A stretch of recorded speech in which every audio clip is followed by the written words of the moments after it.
The 1983 R100RS wiring harness uses a number of smaller sub-harnesses.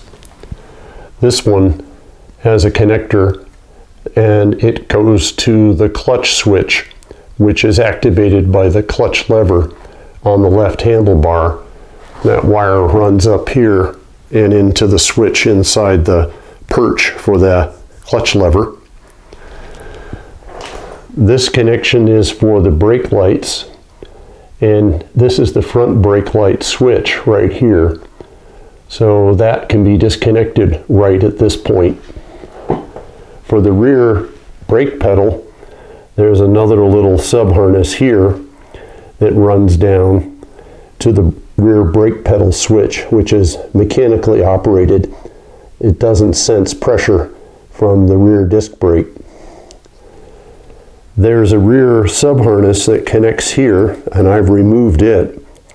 That takes power to the parking light and the stop lights. It also goes to the turn signals. This is from what someone added, which is a power outlet here. So that's a separate add-on. There's another connection here, which is the wires that go to the neutral switch and to the oil pressure sensor.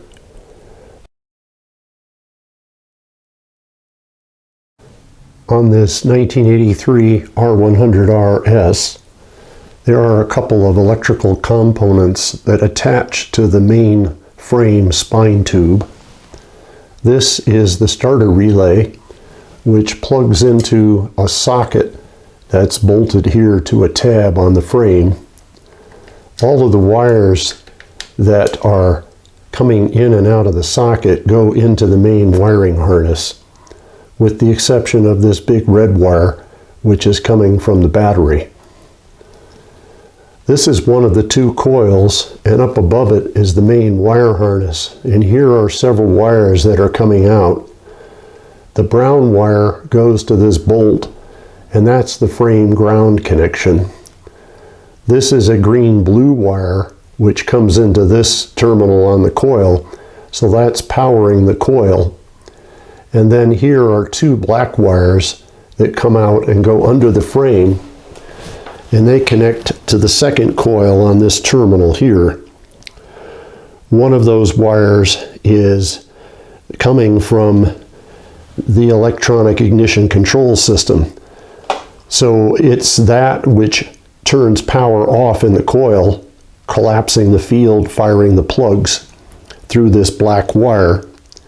That second black wire goes into the harness and powers the electronic tach. I shouldn't say powers, but it's part of the electronic tach, which is what this bike uses. It doesn't have the mechanical tachometer. Now, there's another component over here on the frame, which is the voltage regulator, and it has a triangular plug that goes into the bottom. But to get it off, there's two screws or bolts here that go into the frame, so that can be removed. You'll notice that the electronic control unit is actually mounted on top of the front brake distribution manifold. So to get it off, it's really just a question of these two bolts. This also creates a lot of heat, so there is a grease that's put on the bottom of this, so the heat is dissipated into the bracket for the brake distribution manifold, and that's a periodic maintenance item to refresh that grease. The connector for the ignition module is kept on with a little wire bail that you can get loose with a screwdriver. You can catch the top edge and push it out, and then it'll pop off, and then you can get the wire to drop off here.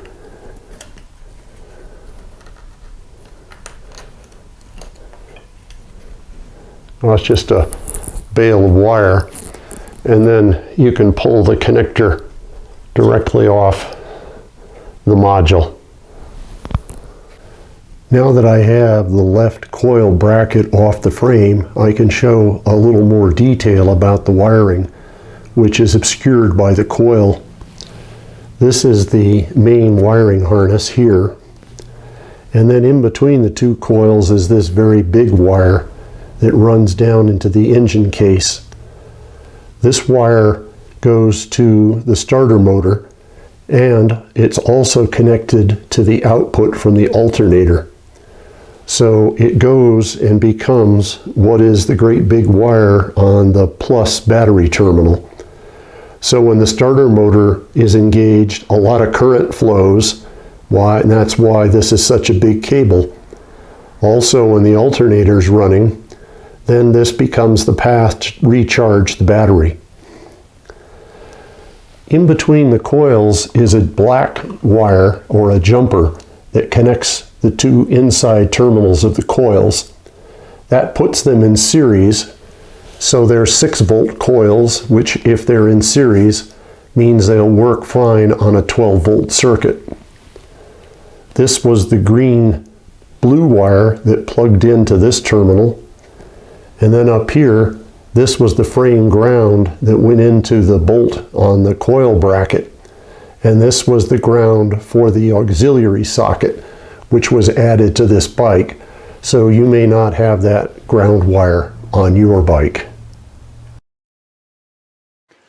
This is the sub-harness that brings power to the voltmeter and the clock in the dash and to the two turn signals. Thought I'd do a quick review of how everything's connected there. It has a 6-pin connector here, so you can detach it from the main wiring harness. And then this is typical of a turn signal connection.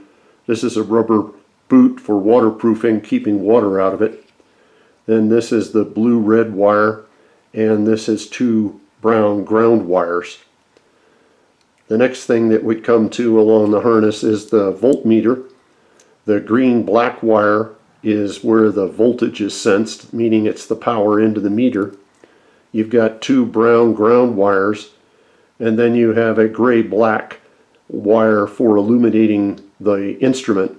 This one's been modified, and somebody cut it off and put a spade connector between the bulb socket and the rest of the wire.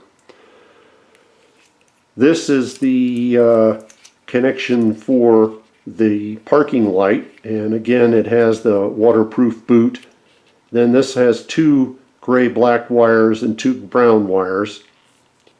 And then these are the wires that go to the clock. There's a red wire direct from the battery, so the clock runs all the time, even when the ignition is off.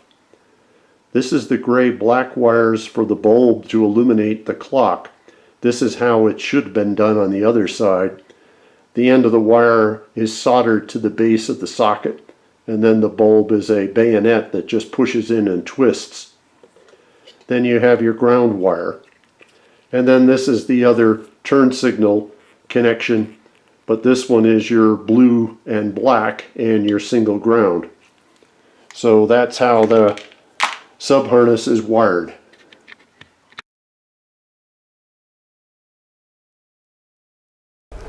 Now that I have the fairing out of the way and the headlight off, it's easy to see the various cables that go into the headlight shell.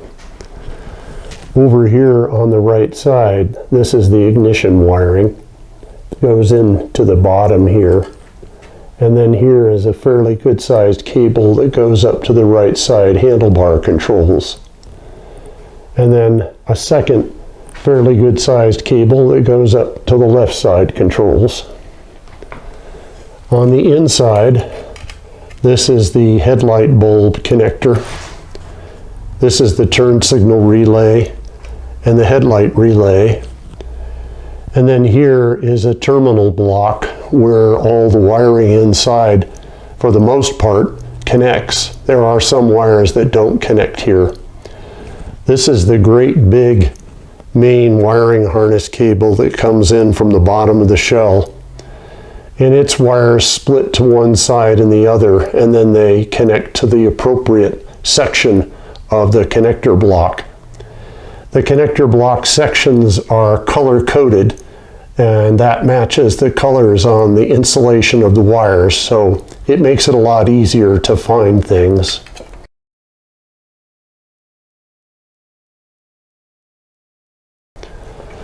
That big cable that comes in the bottom runs down the center of the spine tube, so that's where the main harness goes.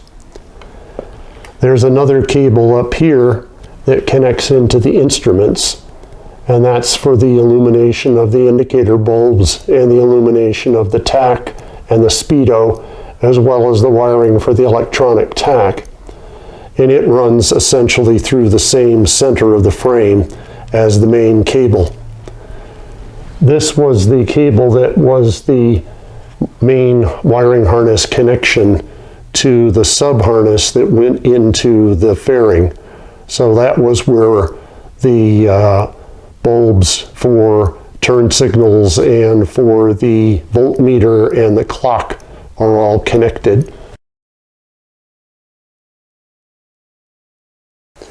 That it's a lot easier to pull the harness over this way toward the right to get it out.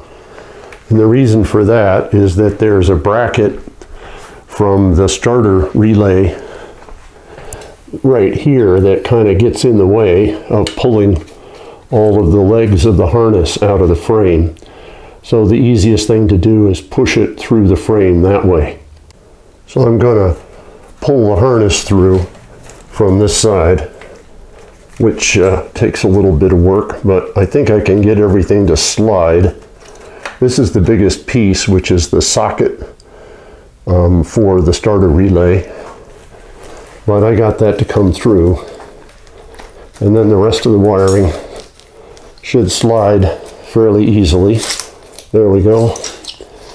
And we've got everything now over on the right side, and where it goes next is through the two down tubes on the frame to the front.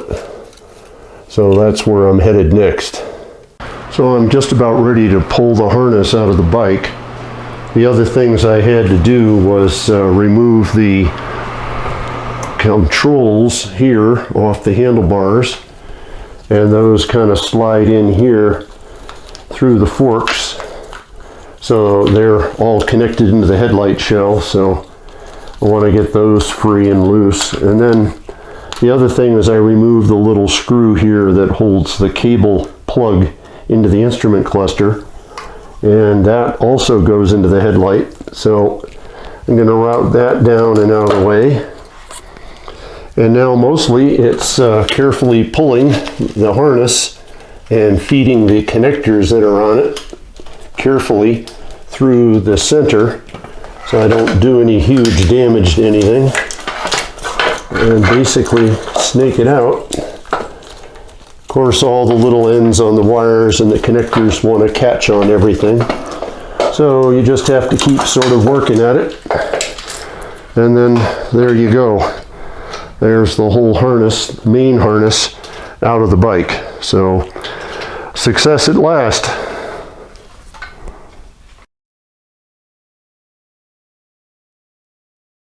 Now that I have the main harness out of the bike, I thought I'd do a quick tour of the connections. These are the handlebar controls that go into the headlight shell. And then this is the ignition wiring. Then you have the main harness running down here. On this side, this is the connector to the fairing sub-harness. And this is the connector to the instruments with the big plug. Then you come down here, this is the blue and black wires connector.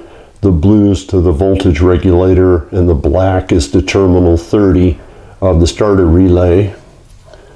This is the connector for the front brake light switch sub-harness, and this is the connector for the clutch switch. Next you have the two horn wires, and then this is the ignition control unit plug, and then this is the plug for the starter relay. Coming down here, these are where the wires come out by the coils.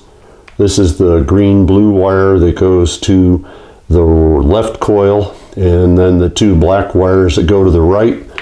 And then here's your frame ground, And then this is the connection to the rear stoplight switch sub-harness. Then this is the connector to the neutral and oil pressure sub-harness.